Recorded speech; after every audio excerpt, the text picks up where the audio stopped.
The following content is intended for informational and educational purposes only. It is not medical advice, nor is it a substitute for advice and treatment from a licensed medical professional. As a practice of self-agency and as a wise advocate, you should always consult your medical expert. Welcome to Thriving Starts Here. Today's guest is Ida Montgomery. Ida's story lives at the intersection of medicine, service, and self-advocacy. For 26 years, Ida served as a family nurse practitioner, caring for patients in moments of vulnerability and uncertainty. She earned her Master of Science in Nursing from Hawaii Pacific University, followed by her Doctor of Nursing Practice from the University of Alabama at Birmingham in 2015, guided by a deep belief that patients deserve clinicians who listen and never stop learning.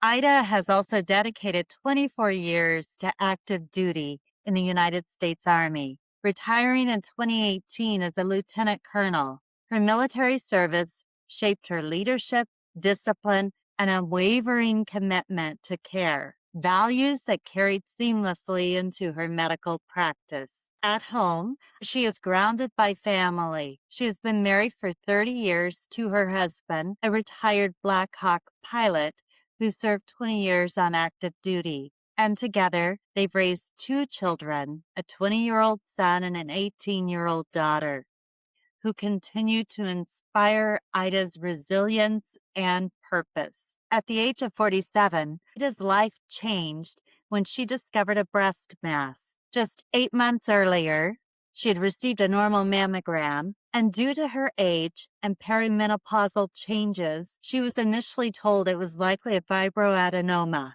But Ida trusted her instincts. She advocated for herself and pushed for a diagnostic mammogram. That advocacy saved her life. Ida was diagnosed with stage 3 triple-negative breast cancer. Today, she stands 4 years out from treatment as both a thriver and a powerful voice for patient empowerment. Her experience fuels a clear and urgent message. Advocacy, along with early detection, leads to better outcomes.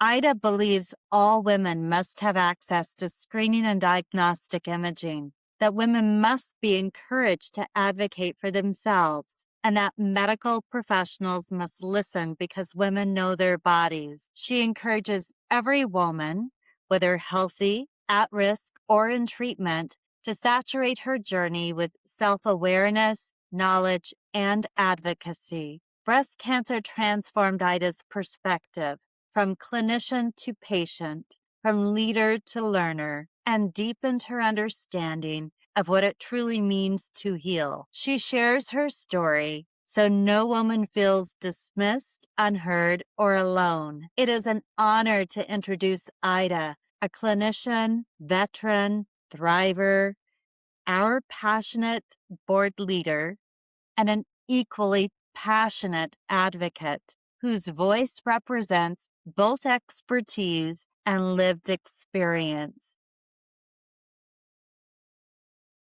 Ida, we're delighted to visit with you today as our powerful and passionate board leader for the breast cancer community. You also have a very personal story as a breast cancer thriver yourself to share with us. Let's get started with you sharing your journey. And what is your story all about? Thank you so much, Michelle, and thank you for having me here today. I was diagnosed with breast cancer at the age of 48. I found my own mass, and I knew that it was breast cancer right away. Knew because clinically, I'm a family nurse practitioner, board certified, and I have been one for 24 years. And so when I found the mass, it behaved like a breast cancer mass, meaning that it was immovable, it had irregular borders, and not tender to palpation. And usually breast cancer is isolated in one breast, which was my right breast. And when I found the mass, my immediate thing was, I need to get this out of me, right? Like that's how I felt. It was during COVID. and had been retired from the Army for about 11 months when I found my mass. And so I did have the VA and I did a healthy vet, and my primary care doctor ordered the diagnostic mammogram and ultrasound.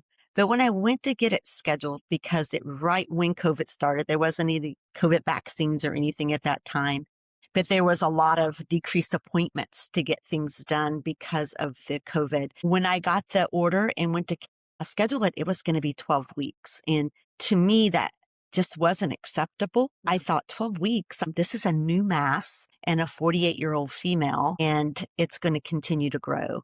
And I really had to advocate for myself. I had to ask to speak with supervisors. I had to say, hey, this is what's going on. This is the criteria. And now I did get it sooner, like 6 weeks, almost 4 to 6 weeks. And it wasn't really, when I got the diagnostic mammogram and ultrasound, it did come back as a BIRADS 5. That means highly suspicious for malignancy or carcinoma. I actually had 2 masses, one that I could feel myself and then one underneath it.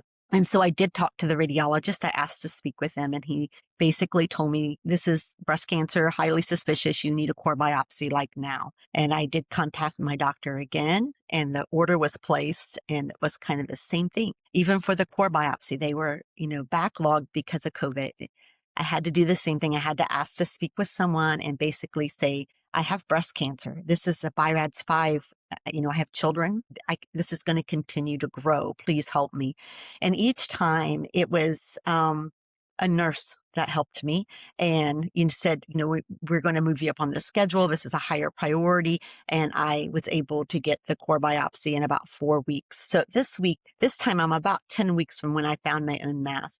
And then once that core biopsy got done, that is when I got the diagnosis of triple negative breast cancer. When I got that diagnosis of triple negative breast cancer, that was when I was able to get the MRI of my breast, see the surgeon and see the oncologist and start moving into treatment. So I found my mass in February, and I actually had my surgery for my mastectomy in late April, and then started chemo in May. And one thing that surprised me was when my primary care doctor called me to tell me that, I had breast cancer. And then she said, you got worked up really quickly. And I thought, I don't think I did. Like for me, because it was growing inside of me, I would have liked it to be a lot more quicker. But triple negative breast cancer is one of the fastest growing breast cancers. And most women who have it have higher mortality rates. It only makes up about 15% all the types of breast cancer a woman can get, but it has a higher mortality, almost up to 47%. And I think the reason is because it doesn't get diagnosed in enough time, and it's a fast growing cancer.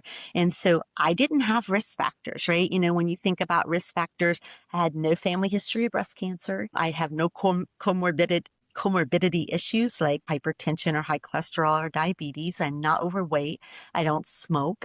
I don't drink. I have my BRCA genes were negative, and that was a positive thing because I did not pass that on to my son and my daughter. I have no family history. And so that's how triple negative breast cancer or breast cancer in general acts. Sometimes you may not have any family history at all and still get it. Just know breast cancer doesn't discriminate. And it's important that women know their bodies and they know when something's wrong so they can advocate. My biggest thing is, what if I didn't know? What if I didn't have medical knowledge? And my provider did say to me, you're 48, probably perimenopausal, could be a fibroadenoma. Let's not get excited about it until we get the imaging. What if I said, oh, okay, and I just waited that 12 weeks? I was already a stage 3 by the time I got it out because I had 2 masses, only one I palpated. I could have had malignant breast cancer. Not only that, I could have not have fared as well as I have now because it could have metastasized and spread. So that's my story on the other side. And it does give me a different perspective as a clinician, and being on the other side and getting the treatment was definitely different to see how the healthcare system works.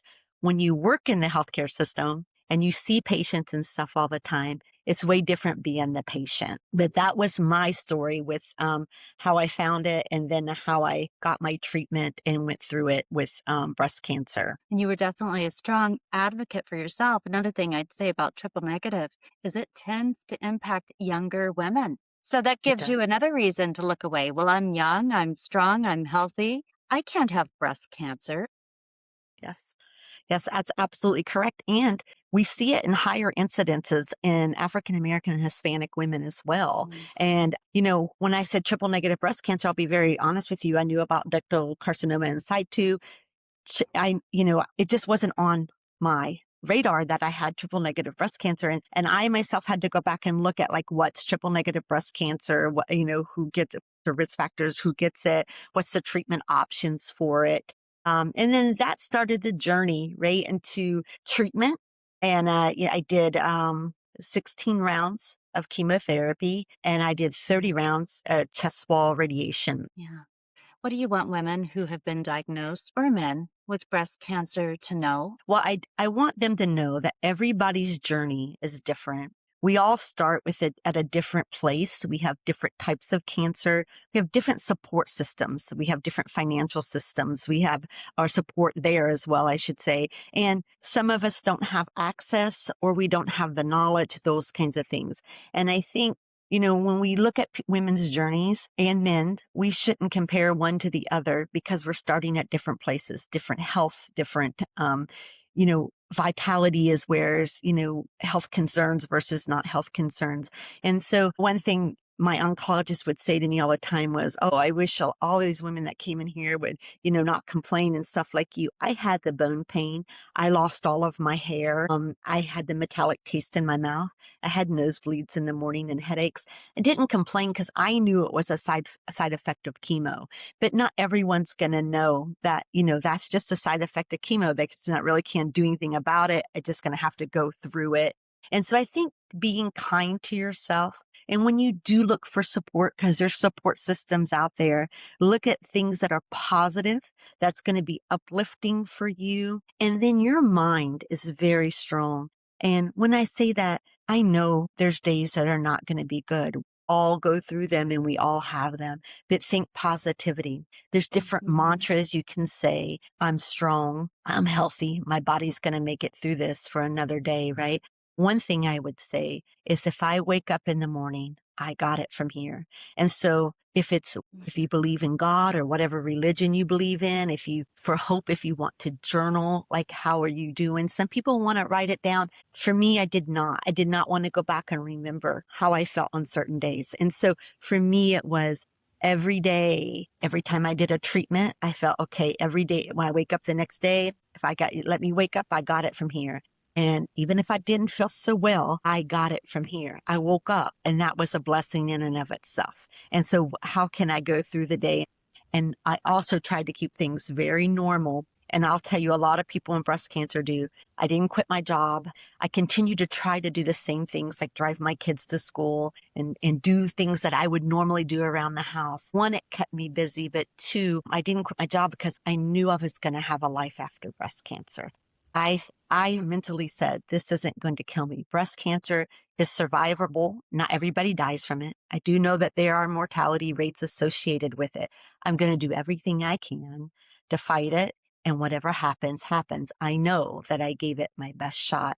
And I think that's what you have to know, because we can feel guilty for having breast cancer in a sense that, for me, even though I didn't have risk factors, I'm an older mom. I didn't have my first child until 35 and my second at 37. That is, late pregnancy is a risk factor for slight but increased risk factor for breast cancer. But the other part of that was my kids had to see me go through it. And I thought, oh, if I had them younger, they wouldn't have to see mom go through this, those kinds of things. And so you can't ever go back and change anything that you've done or not done or those things. And so you just have to be positive and move forward. Like, I'm going to give it the best shot that I can. And whatever happens, the people that I love know that I did my best to fight it. And I think that's what your journey is about. It's about you. It's not about anybody else. It's not about anybody else in blogs. It's about how you go through it and keeping as positive as you can about it. Yeah, that optimism is so important.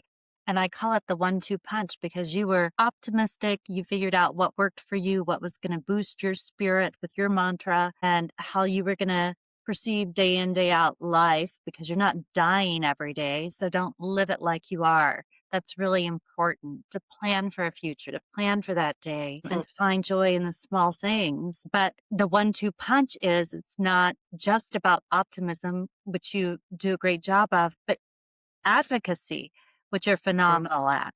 So how does someone who's been diagnosed step into the advocacy arena? And I do think that that's hard at times in the healthcare system. And I'm going to give you a couple of examples. And I think we as a community need to teach women to advocate for themselves. And I would say men too, but I will just say in the healthcare system, a lot of times women are dismissed. It's just the way it is. And so with that, I think the biggest thing is to advocate for yourself and know your body. If you know that something isn't right, and that's what I had to do.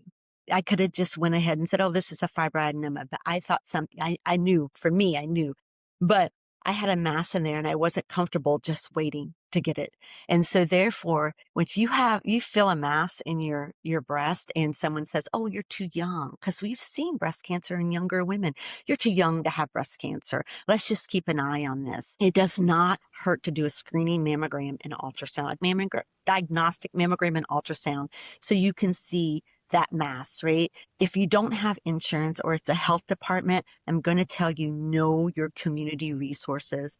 I now volunteer at a free clinic, and we have a program where we do diagnostic mammograms and ultrasounds. And there's also like buses at Pain Care or other communities that will do free mammograms for women. So don't take no for an answer. Know what the guidelines are. Know that the guidelines for screening for breast cancer has been lowered from 50 to age 40. And the reason it's been lowered to age 40, because women between age 40 and 50 are our highest growing new breast cancer diagnoses. About only like 15% of those, it's been going up in the last 3 years, like 10, 15, 20%. We're getting them more here, and we were missing them because it wasn't time for their screening mammogram. It used to be 50. And so the Centers of the Disease Control and the United States Preventative Task Force has lowered their recommendations. So women who are 40, you need to get a screening mammogram. If you yourself ever find anything in your breast, you need to say, even if there's not a family history, we see it without family history, right? I would like to have a screening mammogram or a diagnostic. I feel a mass. If you feel a mass, it now becomes a diagnostic mammogram and ultrasound to see what that is. And that's a reasonable request for any woman at any age to say that they want that. I'll tell you, very rarely somebody will tell you no, that I'm not going to do that. But if you don't advocate for it, they'll say, well, let's watch it for 3 to 6 months. Some things that will let you know that it's probably not cancer is if it changes during your ovulation, like mid-cycle, if you're still having a menstrual cycles, if it gets more painful during that time. Or anytime you have a mass and you start to feel it, like it's starting to grow or get bigger, you definitely need to go in. But I would tell you, the minute that you do it now, how do you feel your mass?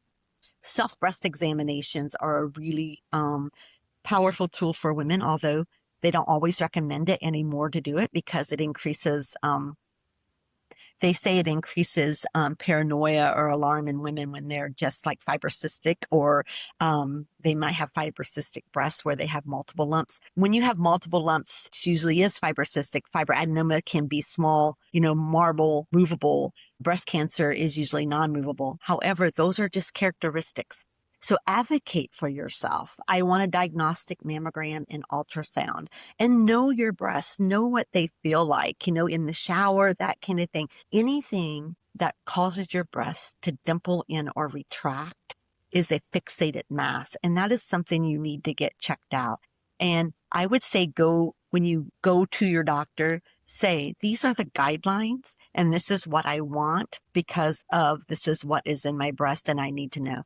And again, I would say almost every one of them would order it for you. And if they don't, there's other resources in your community. There's health departments. Again, there's places that pay for mammograms for people who can't afford them or don't have insurance as self-pay, even if they don't have self-pay. So know your resources, know your community, and come with, educate yourself. Come and say, these are the guidelines. This is what I felt, and I need to know. And if you have any family history as well, that would make you higher in the risk stratification of breast cancer. So advocate for yourself, because I will tell you, no one's going to advocate for you. And we need to teach our women to do that. You know your bodies and you know what is going on. You advocate for yourself and make sure that you're heard. And if you're not, go see someone else and advocate for yourself again. Great points. And you bear witness with so much of that with how you approached your journey and handled your case. Also, this program is called Inner Warrior for a reason, because of you and these powerhouse approaches and optimism and hope that you're sharing with the breast cancer community. Can you tell us a little more, maybe a few last words about tapping into that inner warrior? Yes, I think, it's really easy to feel sorry for yourself. It's really easy to say, why me? It's really, and these are things that, again, you should go through that and validate how you feel about what's going on. But when I say I tapped into my inner warrior, it was, I'm going to fight this, right? And some of it was from my military background with 24 years in the Army. Even wore when I was bald, when I lost all of my hair, I wore my military scarves or do-rags, if you will, on my head. And I thought every day I'm going to fight this and I'm going to do the best that I can with the resources that I have. When you think about inner warrior, think about, there's going to be times your stomach is upset and knots and you don't want to eat, but your body needs protein, right? For your muscles, and then your bones are going to hurt, but you still need to eat, right? And so, because you're going to be anemic and you need the iron, making meals before chemo treatment, so they're ready, even if in a crock pot or things like that, even if you eat small amounts. I will also tell you exercising. And I'm not talking about, now I did run some through, chemo until I couldn't anymore, and definitely through Taxol. But I got an exercise bike. Walking is also really good. You don't have to run, and you don't have to be strenuous. But I will tell you that moving helps with circulating that chemo, and it also helps with some of the bone pain that you have. And so try to keep daily routines, even when you're tired. Take naps if you need to. Be kind to yourself, but also get up and move. And make sure that you're eating, because a lot of people, they just don't feel like eating. And then again, you're already anemic and it doesn't help with your muscle mass and, the bone pain. And then you have to think, what are you afraid of? What is it? And I struggled with this a little bit when I first got my diagnosis. And, when you say, why me? For me, I was like, I can't believe this. I did 24 years in the Army. I deployed and I'm home. And I'm having a really good life. I'm being the mother and wife I wanted to be. This isn't fair. And so then I had to take a step back and say, it's not fair. Kids get cancer and suffer, right? I've been deployed, and I know, me and my husband both have known people that haven't come back from that. And we know ones who've come back with wounds you can see and wounds you can't see, right? And they're here. And I'm just losing my breast, right? That's not a big deal. Like, I've been through harder things. And I think that's the mantra I used. I've been through harder things, and people have been through worse things than this. And I can do this, right? That's when I said I tapped into my inner warrior. And then what am I afraid of? What am I actually afraid of so I can face it?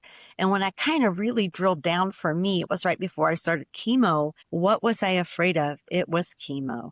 I was afraid I was going to be sick. I was afraid I was going to lose a lot of weight. I was afraid I was going to be a shell of a person that I was. I was afraid of the side effects of chemo, and giving that a voice to me. Then I said, I'm going to be okay. It was just like a peace all of a sudden. No matter what happens in chemo, I'm going to face it head on. And as you know, things happen in chemo, right? It's one of those things, like, I accept this and then the next thing happens, right? Okay, so I'm going to lose my hair. Okay.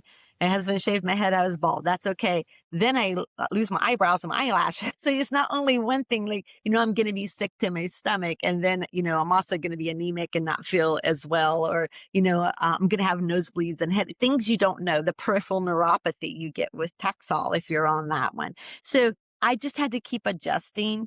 And then I also will tell you, towards the end. And I think it's I thought of it like a deployment, to be quite honest with you. It's like when you first start going through it, you got all this stuff and appointments to make and you're trying to keep up. And then at the end, you're just tired of going. You're just tired of going to treatment. You're tired of being sick because you're not a sick person. You don't want to be sick anymore. And very thankful I had insurance, and I kind of felt guilty for that. Like, at least I can go and get the treatment. It's probably like the last 30, like when I had the chest wall radiation, I had to go every day for 30 days. Probably like the last week was really hard. And so I started doing acupuncture.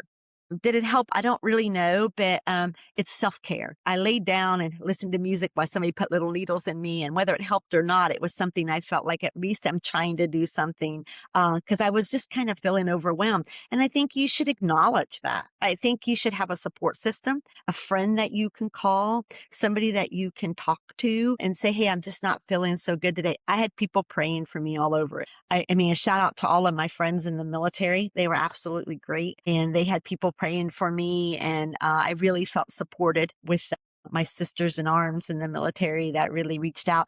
Everybody I worked with at UWF was really supportive of me. And so if you're comfortable sharing your story, I know that some people with breast cancer aren't, and that's okay too. That's your private journey. You don't have to share it, but know that there's resources. And know that there's a community of women that are strong and they're thriving and they're here to help and they want you to get the treatment that you deserve. And tap into that inner warrior. You never ever know how strong you are until you're tested. You hear people say all the time, I could never do that. Well, when you're put in a spot where you have to do it, whether it's deploying and leaving your children, or I've done marathons. Oh, I could never do that. Or, go through breast cancer. How did you do that? You have to figure out who you are and go through it. And I'll tell you, you do come out different. And I never knew why people said this. I kind of was like, oh, that's odd. But you've heard people like Olivia Newton-John say breast cancer was a gift. I heard her say that. And I thought, how could it be a gift? I will tell you that it's made me a better person in the sense of things don't matter as much. Once I've been through I don't get upset about little things as much. I'm more grateful for life and I'm blessed to be here because in all honesty, it could return, right? So how do I want to live my life now? And the people that I love the most know that I love them in case it does come back and I'm not here. So it really gave me a peace about me. And I never understood it until I had breast cancer. And so there is life after breast cancer. And sometimes it's even better than the life you had before breast cancer. It's just keeping self-awareness and an open mind to it. And you're always, I don't care what it is you're going through, because there's not a one of us that goes through this life that doesn't have trials, tribulations, suffering.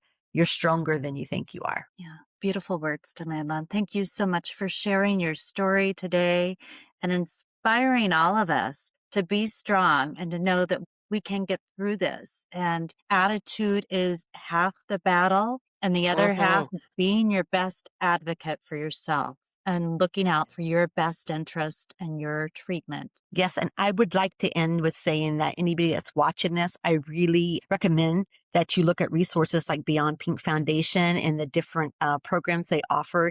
Get engaged with other people with breast cancer, or even just with people that are loved ones or somebody you can talk to. But thriving starts here, and we're survivors, but we're thriving. And we want to make a difference. And so, let's raise awareness and let's advocate, because the more people that we touch and the more people that can hear the messages, the more people that can advocate for themselves and get early diagnosis and treatment. And we know prevention saves life. Early detections save life, and breast cancer is more treatable the earlier that it's found.